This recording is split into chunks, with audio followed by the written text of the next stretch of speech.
क्या इस चैप्टर के क्वेश्चंस को देखकर आपको भी कन्फ्यूज़न होता है कि कौन-सा नियम लगना है और कौन-सा नहीं? तो आज की वीडियो आप सबके लिए है, क्योंकि आज हम फिर से जो क्रम विनिमितता है, साहचर्यता और वितरकता के नियम को कैसे यूज़ करना है, हम उसे फिर से सीखेंगे और अच्छे से सीखेंगे।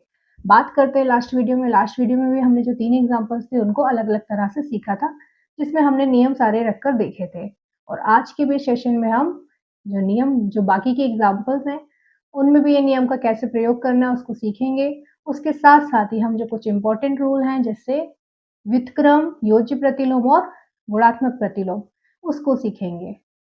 अगर जिनको भी बाकी के जो सम्स में डाउट है, तो वो मेरी लास्ट की जो वीडियो है, उसको चेक कर सकते हैं कि आगे मैंने कैसे-कैसे एक्सप्लेन किया था। और जिनका क्लियर हो गया, तो वो अब मेरे साथ आगे बढ़ सकते हैं इस सेशन में, ओके? और उम्मीद करती हूँ आज का ये सेशन आप लास्ट तक देखें, क्योंकि बहुत सारे बच्चों को जो है इसमें योज्य प्रतिलोम में और गुणात्मक प्रतिलोम में बहुत ज़्यादा कन्फ्यूज़न रहता है और इसमें से क्वेश्चन एग्ज़ाम्स में आते ही आते हैं। ऑब्जेक्टिव टाइप क्वेश्चंस तो ज़रूर आएँगे, तो आप इस सेशन को लास्ट तक देखिएगा। चलिए चलते हैं, बिना टाइम वेस्ट किए आगे बढ़ते हैं इस सेशन में। तो बच्चों, लास्ट वीडियो में हमने ये 14 पेज नंबर का जो प्रयास कीजिए, उसका क्वेश्चन भी हमने सॉल्व कर लिया था। अब हमको क्या करना है, सेकंड क्वेश्चन मुझे लगता है आपने ट्राई किया होगा। अगर नहीं भी किया है तो कोई बात नहीं, हमें ये सेकंड वाला क्वेश्चन अब सॉल्व करना है। तो आप देखिए मैं किस तरह से इसको सॉल्व कर रही हूँ।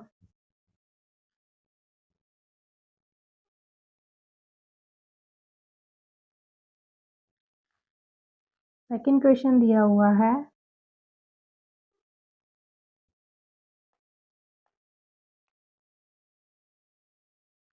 सेकंड क्वेश्चन दिया है 9/16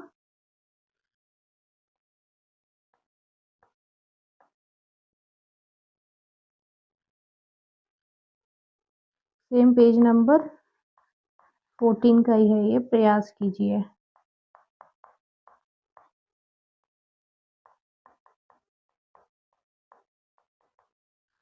प्रयास कीजिए में सेकंड वाला था जो, वो हम कर रहे हैं। दिया है 9/16 बड़े ब्रैकेट में, होल ब्रैकेट में 4/12 प्लस 9/16 इंटू -3/9। ओके, तो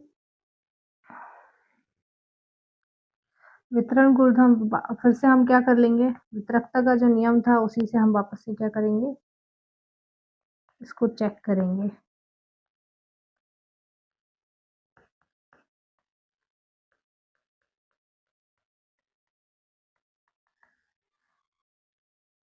आपको दिख रहा होगा इसमें भी 9/16 और इसमें भी 9/16, दोनों में कॉमन है। तो हम इसको वितरकता के नियम के अनुसार कैसे होगा बेटा, a इंटू बी, बीच में प्लस का साइन है, प्लस का साइन, a इंटू सी को हम क्या लिख सकते हैं, a ब्रैकेट में b प्लस सी। ओके, ये हम लिख सकते हैं इसको। अब हम क्या करेंगे, इसको a जो है, a मतलब कॉमन था, तो a इन दोनों में कॉमन क्या था, 9/16 था। क्या है, 4/12 बचा और प्लस करके यहाँ माइनस का 3/9, और माइनस है तो हमको इसको अभी भी बड़े ब्रैकेट में लिखना पड़ेगा। तो यहाँ से मैं ये वाला ब्रैकेट हटाती हूँ और इसको इस वाले ब्रैकेट में लिखती हूँ। ओके, अब क्या है, 9/16 सेम एज इट इज गया। उसके बाद हमने क्या किया, 4/12, अब ये प्लस माइनस माइनस हो जाता है, 3/9। ओके, अब हम क्या करेंगे, सीधा पहले या तो इसको हम छोटा फॉर्म कर देते हैं, 3/9 और 4/12 को। यहीं अगर छोटा कर देंगे तो हमें एलसीएम लेने की भी शायद ज़रूरत नहीं पड़े, क्योंकि 4 से 12 जो है 3 बार में कैंसिल हो जाएगा और 3 से 9 जो है वो भी 3 बार में कैंसिल हो जाएगा। तो हम इसको यहीं कैंसिल कर देते हैं। 4 एकम 4, 4 तिया 12, 3 एकम 3, 3 तिया 9, तो ये यहीं कैंसिल हो गया। अब हम क्या करते हैं, 9/16 ब्रैकेट में क्या आया, 1/3 माइनस का 1/3 आ रहा है ये। ओके, अब 9/16 ये देखो 1/3 प्लस का है, ये माइनस का, तो ये तो सीधा यहीं कैंसिल हो रहा है, मतलब 0 आ सकता है इसके साइड में। ये सीधा यहीं से यहीं कैंसिल, तो क्या आ रहा है मल्टीप्लाई में 0। नो मतलब किसी भी संख्या का 0 में जब गुणा करते तो हमेशा आंसर क्या आता है? हमेशा आंसर 0 आता है। आंसर क्या आ रहा है इसका? 0 आ रहा है। ओके, इसको आप किसी भी तरह से सॉल्व करोगे आंसर 0 ही आने वाला है। ओके, तो ये था हमारा सेकंड वाला क्वेश्चन, जो कि हमने इसको भी कंप्लीट कर लिया। और अगर इसको एलसीएम कर लेना चाहते थे, अगर आप वैसे करते तो भी वैसे ही आता। दिखा रही हूँ मैं आपको करके। एक में से एक गया 0। अब 3 से 0 को जब हम डिवाइड देते हैं तो आंसर 0 ही आता है। और अगर 0 से किसी भी संख्या को डिवाइड करते तो वो आंसर इन्फिनिटी में जाता है। ओके, वो हम फाइंड नहीं कर पाएंगे। तो ये होता है ये 14 पेज नंबर के दोनों जो प्रयास कीजिए वो वाले टॉपिक। अब हम चलते हैं कुछ इंपॉर्टेंट जो बुक में दिए गए हैं, योज्य प्रतिलोम ज्ञात करना, व्युत्क्रम। ओके, उसके बाद हम जाएंगे ये वाली एक्सरसाइज, ये वाले एग्जाम्पल्स पर, क्योंकि ये एग्जाम्पल्स करने के लिए हमें पता होना चाहिए पहले कि ये योज्य प्रतिलोम क्या है। ओके, ये इसमें मान रख के सत्यापित कीजिए। ये सब हमको तभी कर पाएंगे हम जब हमें ये पता होगा। एक ये एग्जाम्पल भी है 5, याद कीजिए, इसको भी इजली कर देंगे। तो चलिए पहले हम करते हैं योज्य प्रतिलोम को। हम जानते हैं क्या होता है योज्य प्रतिलोम।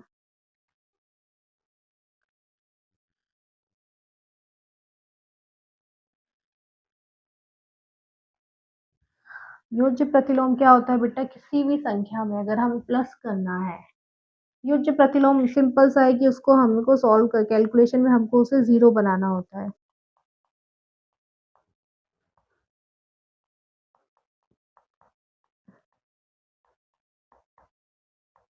योज्य प्रतिलोम मतलब हमको यहाँ पर 0 लाना है, मतलब 0 बनाना है। जैसे अगर दिया गया है a प्लस, अब a में हम ऐसी कौन सी संख्या प्लस करेंगे कि आंसर 0 हो जाए? तो हम a में प्लस कर देंगे, क्या माइनस का a प्लस करेंगे तो आंसर क्या आएगा? ये प्लस माइनस माइनस हो जाएगा और a से a कैंसिल हो जाएगा, आंसर 0 हो जाएगा। ये योज्य प्रतिलोम होता है। योज्य प्रतिलोम में पूछ लेंगे आपसे कि एक का योज्य प्रतिलोम क्या होगा? तो एक का योज्य प्रतिलोम क्या होगा बेटा? -1 होगा। अगर एक के साथ आप -1 रखोगे तभी तो आंसर 0 आएगा। ये इस तरह से क्वेश्चन आपको पूछेंगे। ऐसे ही बोल दिया अगर आपको कि -3 का योज्य प्रतिलोम बताओ, तो आप क्या बताओगे यहाँ पे? ये पहले से माइनस का है तो आप यहाँ पे प्लस का 3 बता देना। नंबर सेम रहेगा, साइन चेंज होंगे। साइन भी क्यों चेंज होंगे? क्योंकि हमें उसको 0 के फॉर्म में लाना है, हमें 0 बनाना है। माइनस का 3 दिया है तो हम यहाँ क्या कर देंगे? प्लस का 3, तो आंसर क्या आ जाएगा? यहीं पर कैंसिल 0। ये होता है योज्य प्रतिलोम, जिसमें हमें 0 बनाना होता है। उसके बाद है व्युत्क्रम। व्युत्क्रम क्या होता है? उल्टा, रेसिप्रोकल। व्युत्क्रम क्या होगा? जिसे हमें उल्टा कर कर दिखाना होता है।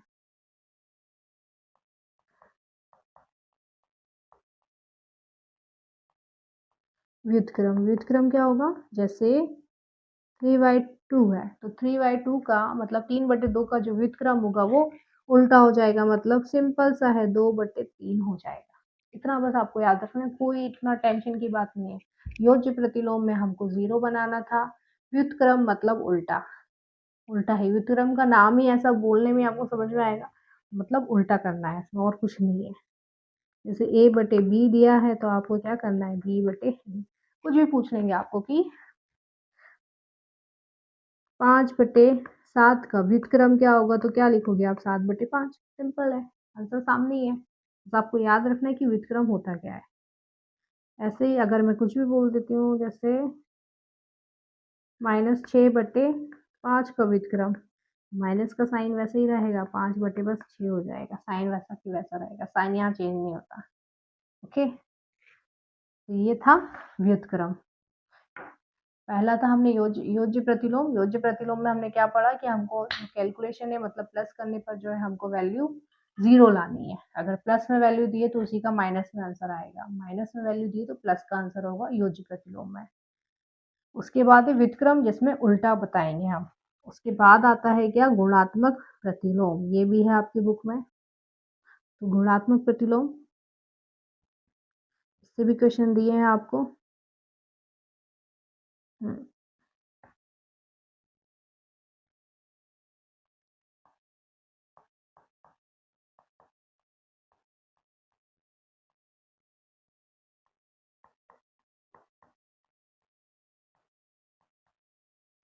गुणात्मक प्रतिलोम।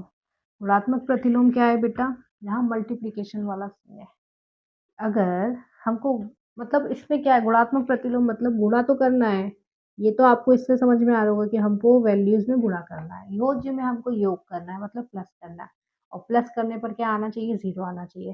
पर गुणात्मक प्रतिलोम में आंसर क्या आना चाहिए, गुणा करने पर 1 आना चाहिए। ओके, तो क्या है, जैसे मैंने, जैसे कि दिया हुआ है ए। अब ए में ऐसी कौन सी वैल्यू का गुणा करोगे आप कि आंसर 1 आ जाए, 1 आ जाए। तो 1 बटे ए को लिख करेंगे तो ये ए से कैंसिल क्या आ जाएगा, 1 आ जाएगा। और इसमें साइन भी चेंज नहीं होते, ये भी याद रखना आप।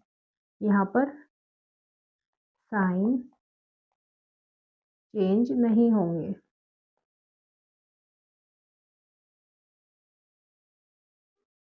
नहीं होंगे।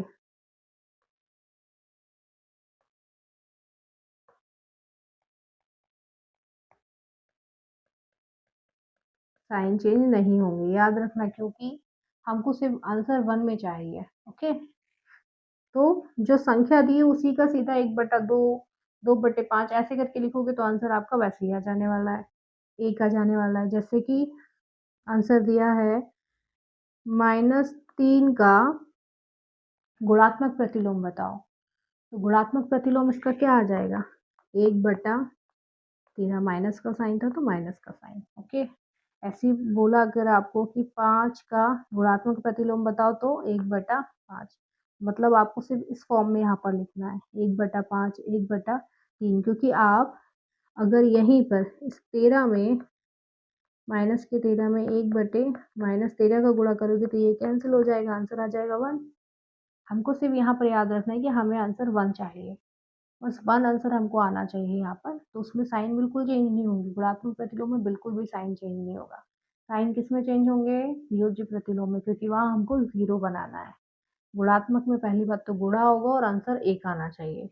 ये 3 चीज़ मतलब बेसिक बेसिक आप याद रखोगे, आपको कोई कोई कन्फ्यूज़न होगी नहीं, सारा कन्फ्यूज़न खत्म हो जाएगा। क्या क्या था, फिर से रिवाइज करा रही हूँ।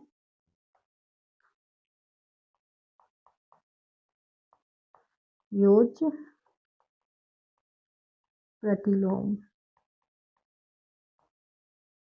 व्युत्क्रम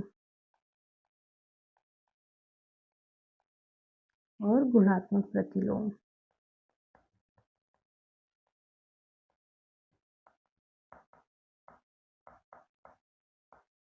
योज्य प्रतिलोम बेटा जिसमें हमको 0 बनाना था।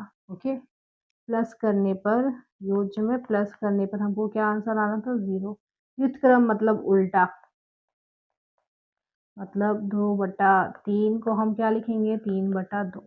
और गुणात्मक प्रतिलोम में क्या करना था, आंसर हमको गुणा करने पर 1 बनाना था, आंसर हमारा 1 आना था।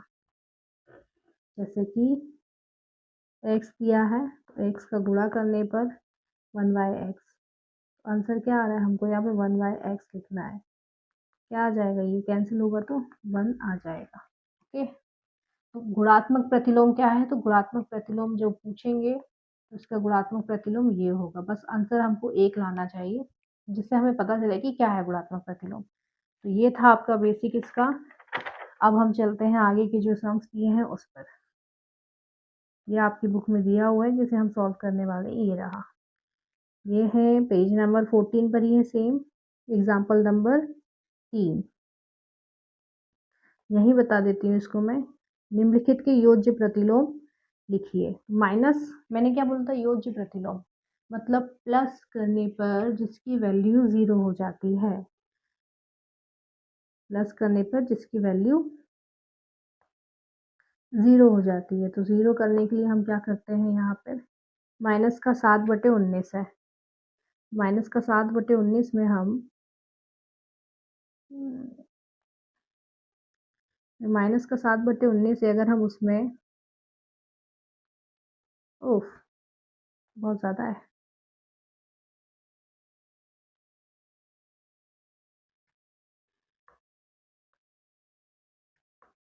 माइनस का 7/19 में अगर हम प्लस करेंगे, सिंपली जो प्लस वाला 7/19 है, तो ये क्या हो जाएगा, यहीं से कैंसिल होगा और क्या आ जाएगा, 0 आ जाएगा।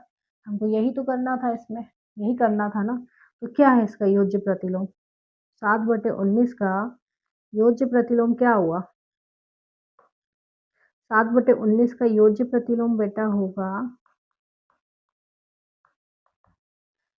प्लस का 7/19। देखो आंसर, ये रहा 7/19 का योज्य प्रतिलोम माइनस 7/19 है। ओके, क्योंकि 7/19 को प्लस करेंगे अगर माइनस के 7/19 से, तो आंसर 0 आ जाएगा। ओके, यही करना था हमको, ये डायरेक्ट कैंसिल हो रहा था। हमको क्या याद रखना, योज्य प्रतिलोम मतलब जहाँ पर हमको आंसर 0 चाहिए। अब ये माइनस की वैल्यू थी, तो हमने प्लस का 7/19 ले लिया। ओके, और ऐसे ही 21/112, ये प्लस की वैल्यू है, तो क्या हो जाएगा इसका, माइनस का 21/112। ओके, समझ में आया आप लोग को। ये था योज्य प्रतिलोम, यहाँ हमने खत्म किया। अब फोर्थ वाला जो एग्जाम्पल है, सत्यापित कीजिए कि निम्न के लिए माइनस ब्रैकेट में -x और x समान है, मतलब क्या बोल रहा है ये, और x समान है, मतलब ये ये ये बराबर है x के। ये एक्सरसाइज में भी क्वेश्चन आपसे पूछेंगे। तो और जहाँ पर x की वैल्यू आपको ये दे रखी, तो यहाँ पर इस x की वैल्यू यहाँ रखने पर ये वाला आंसर, मतलब यही का यही आना चाहिए आंसर। चलिए चेक करते हैं आता है या नहीं। योज्य प्रतिलोम आपको समझ में आ गया, जहाँ पर हमको 0 लाना है।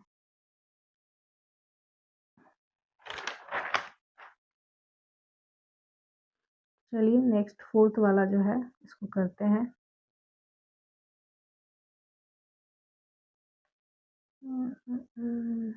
कहाँ करें, स्पेस देख रहे हैं, चलो ऊपर ही देख लेते हैं, यहाँ पर तो हो जाएंगे 2-3। तो चलो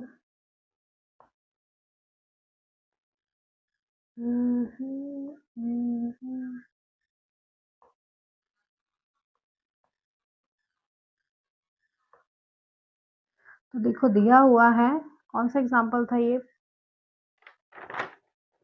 फोर्थ एग्जाम्पल था क्या। x की वैल्यू दी हुई है 13/17, जिसे हमें किस फॉर्म में चेक करना है, minus x equals to x आना चाहिए, ये आना चाहिए। अब हमने इसको रख दिया, x की वैल्यू ये दी हुई है, तो हमने यहाँ पर रखी। इस वाले इसको हम ले लेते हैं समीकरण 1। हम फर्स्ट समीकरण में अगर इसको रखते हैं, तो क्या आ रही है, माइनस की वैल्यू, माइनस का साइन माइनस का साइन ऐसा ही यहाँ रख दिया हमने x की वैल्यू।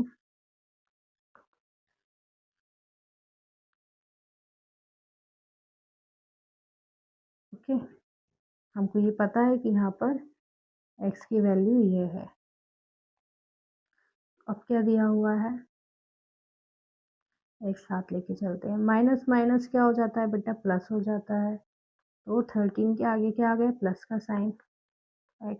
हमारा जो पहला क्वेश्चन था, इस क्वेश्चन से भी हम देखेंगे, तो माइनस का 13/17, ये भी क्या है 13/17। तो ये क्या हो रहा है, यहाँ पर बराबर हो रहा है ना, बस यही प्रूफ करना था इसमें।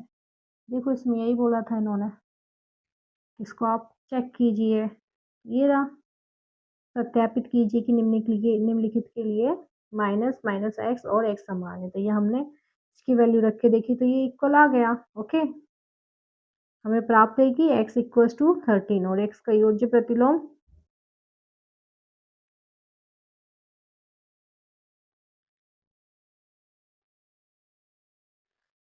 इतना आपको लिखने की जरूरत नहीं है, यहीं पर बराबर आ जाएगा। अब चलते हैं सेकंड क्वेश्चन, इसी का जो है सेकंड क्वेश्चन में क्या दिया हुआ है।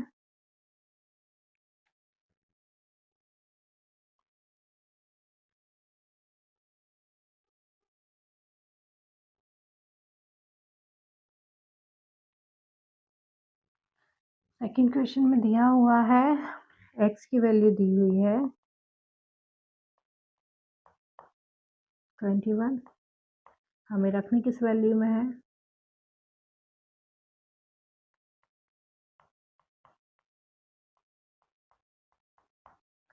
क्या दिया गया है बेटा, दिया गया है -x इक्वल्स टू x। अब x की वैल्यू क्या है -21/31, तो ये माइनस का साइन हमने लगाया, एक और ब्रैकेट लगाया, अब ब्रैकेट बड़ा हो जाएगा, माइनस का लगाया फिर से साइन। अब x की वैल्यू रखेंगे जो कि पहले से ही माइनस में है, यहाँ पर ये x की वैल्यू लेकर चलते हैं हम, क्या है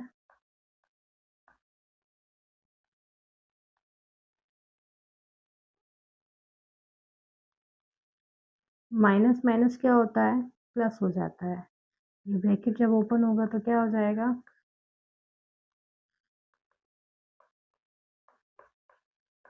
अब इसके आगे कुछ नहीं बचा है, मतलब प्लस का साइन है, तो प्लस माइनस क्या होता है हमेशा, प्लस माइनस क्या होता है, माइनस होता है। तो इन दोनों का क्या बाहर आएगा, तो क्या आ जाएगा, ओपन होगा ब्रैकेट तो माइनस का 21/31 इक्वल है -21/31 के। ये यहाँ से प्रूफ होता है कि भाई ये भी इक्वल है। तो आपका ये वाला जो है एग्जाम्पल ये भी खत्म होता है। अब हम चलते हैं लास्ट वाला एग्जाम्पल। लास्ट एग्जाम्पल कहाँ है, ये हमने खत्म कर दिया अभी,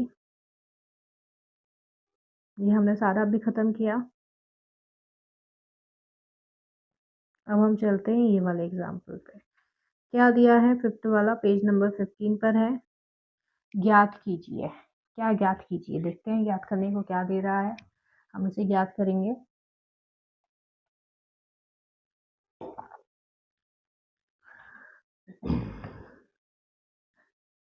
चलिए इसे और सॉल्व करते हैं, उसके बाद हमें करनी है क्या, सीधा एक्सरसाइज। एक्सरसाइज आप भी थोड़ा सा ट्राई करके देखिएगा, नहीं आएगा तो फिर मैं तो हूँ यहाँ एक्सप्लेन करने के लिए। पेज नंबर 15 पर चलते हैं।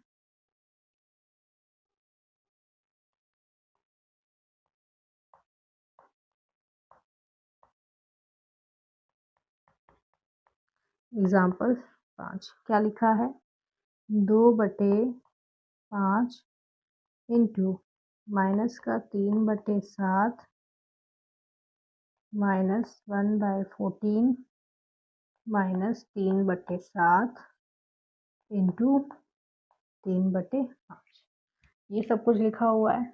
चलिए हम इसको सॉल्व करते हैं।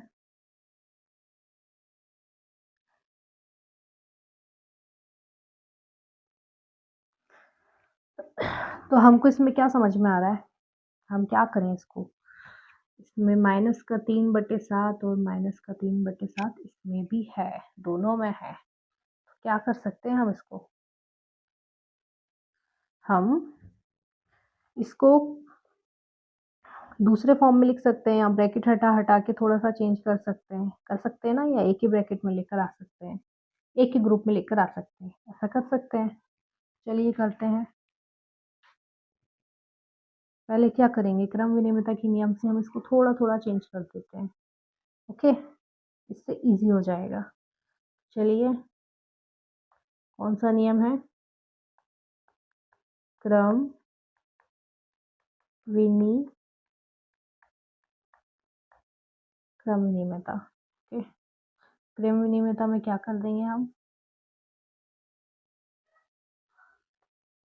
2/5 ऐसे ही रहा, इनटू में माइनस का 3/7 ऐसे ही रहा। ये वाले -3/7 को भी हम आगे ले आते हैं, माइनस का इंटू में 3/5। ये जो माइनस का 14 है ये कहाँ चला जाएगा, पीछे चला जाएगा। तो क्रम विनिमयता का नियम क्या था, a इंटू बी को हम लिख सकते हैं b इंटू ए। ये किस में था, इंटू में भी था और प्लस में भी था।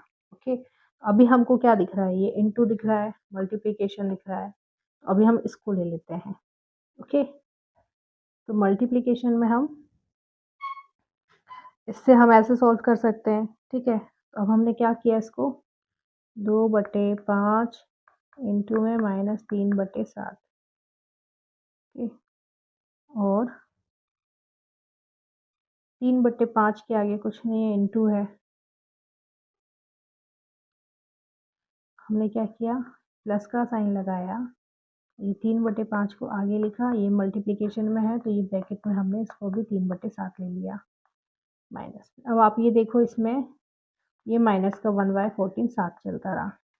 अब हम, आप ध्यान देना इसमें कि ये भी कॉमन है, ये भी कॉमन है। हम क्या करेंगे, वितरकता का नियम ले लेंगे। यहाँ पर क्या है वितरकता का नियम,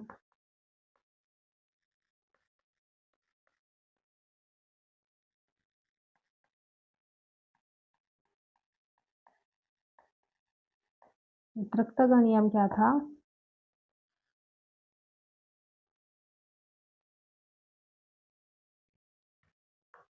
थोड़ा सा गड़बड़ कर दिया।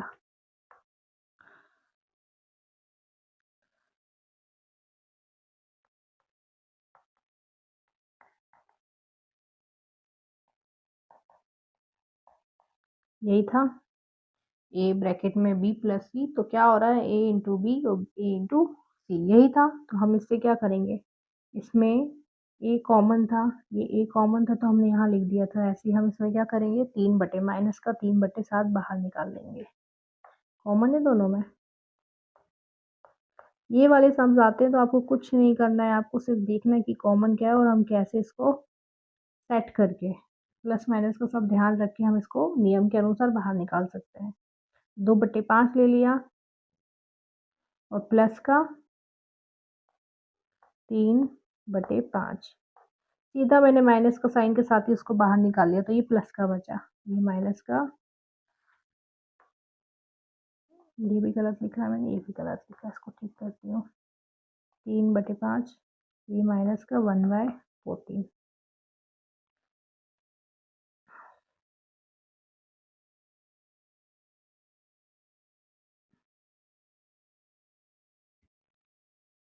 ये क्या आया, माइनस का 3/7, एलसीएम लिया तो क्या आया बेटा, 5 ही आ रहा है दोनों का एलसीएम लेने पर। ऊपर भी प्लस में सेम नंबर्स आ जाएंगे।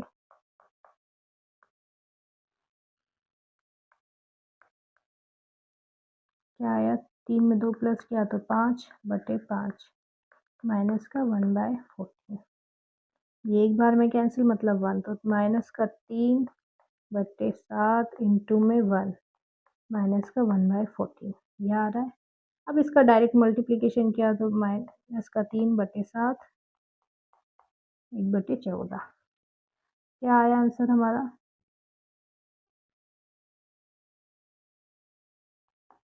एलसीएम लिया, क्या आया एलसीएम लेने पे, 14 आया। 7 से 14 को भाग दिया, 7 दूनी 14, मतलब -3 का इंटू किसमें करेंगे हम, 2 में करेंगे तो 6 आ जाएगा। ऐसे ही माइनस का 4 एकम 4, 1 का 1 ही आने वाला है। क्या आ रहा है यहाँ पे, माइनस माइनस प्लस प्लस हो जाएगा, 6 में 1 प्लस किया तो 7 हो जाएगा। 7 के आगे माइनस का साइन इसलिए आएगा क्योंकि 6 बड़ा नंबर है और उसके आगे माइनस का साइन है।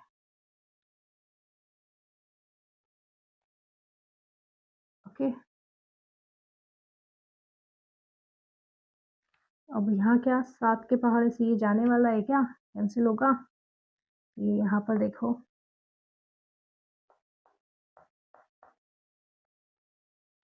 7 एकम 7, 7 दूनी 14, मतलब माइनस का 1/2।